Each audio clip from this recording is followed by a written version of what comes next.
The humid Virginia air clung to me as I stepped off the plane at Reagan National, my neck still adorned with a wilted flower lay from 2 weeks in Hawaii.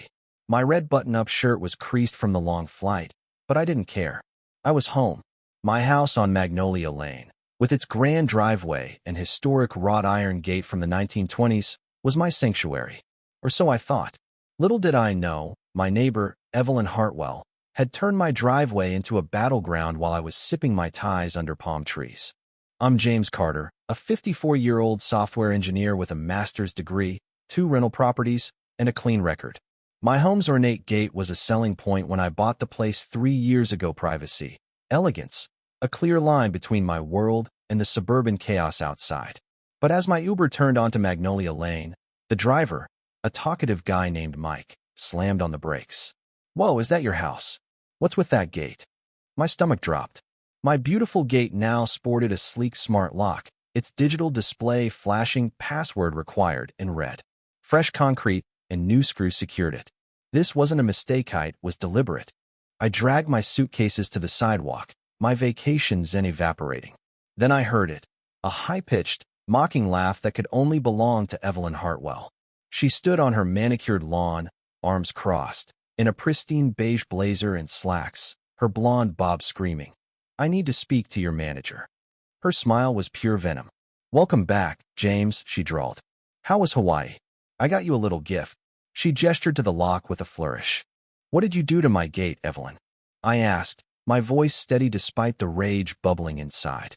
She laughed again, clapping like I'd told a joke. "Our gate, James. I did some research while you were gone. It sits on the property line, so half belongs to me. I have every right to secure it." The lay around my neck felt like a noose. This woman had locked me out of my own home, acting like she'd done me a favor. Neighbors' curtains twitched, phones ready to capture the drama.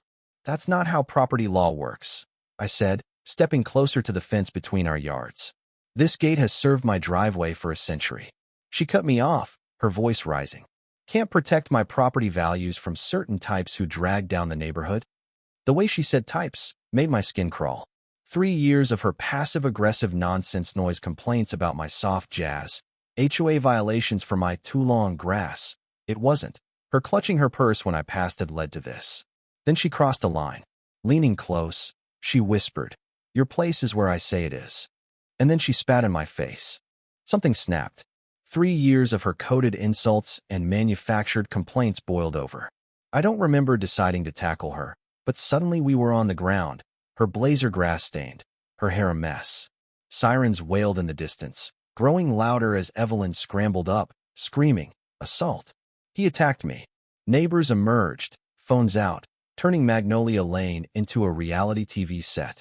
2 officers, Bradley, a lanky white guy, and Williams, a black woman with a no-nonsense gaze, stepped out of their cruiser. "Ma'am, sir, step back and calm down," Officer Williams said. Evelyn launched into a damsel in distress act, claiming I'd attacked her over a simple property matter. I explained the smart lock and her spitting, pointing to my Ring doorbell camera. "I have footage," I said. Evelyn's face paled. "That's an invasion of privacy," she stammered. Officer Williams smirked. "If it's on his property, why recording a public sidewalk, it's legal." The footage was damning. Evelyn's racist remarks, her spitting, my reaction. "This changes things," Williams said. They ordered Evelyn to remove the lock within 24 hours or face charges. She stormed off, but I knew this wasn't over. 3 days later, a certified letter from the Magnolia Lane HOA, signed by Evelyn, the board secretary, summoned me to an emergency hearing for community standards violations. The war had escalated. The community center was packed for the hearing, like a courtroom drama. Evelyn presented a binder of evidence, photos of my lawn, microscopically scrutinized, noise measurements, suspiciously round numbers, and a chart blaming me for a dip in property values. It was a performance, painting me as a neighborhood menace.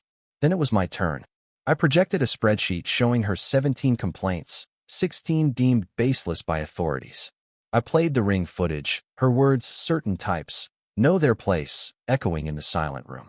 Neighbors, including Tom Reynolds, Sarah Kim, and Mrs. Larson, backed me, calling Evelyn's complaints excessive. The board dismissed her case and removed her from the proceedings for bias. But Evelyn wasn't done.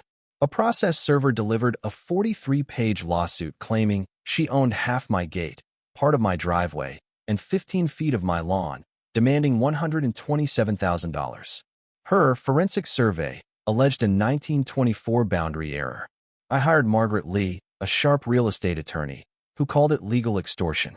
I also hired Jake Turner, a private investigator, who uncovered Evelyn's history of frivolous lawsuits and her financial ties to Pinnacle Realty, a developer eyeing our neighborhood. Bank records showed Pinnacle CEO, Richard Grayson, funding her legal war. At the courthouse, Evelyn's team presented their survey with flair, but Margaret countered with evidence of Pinnacle's payments and Evelyn's harassment campaign. Judge Ellen Harper, unimpressed by Evelyn's media circus outside, ordered an independent survey and an investigation into Pinnacle's involvement.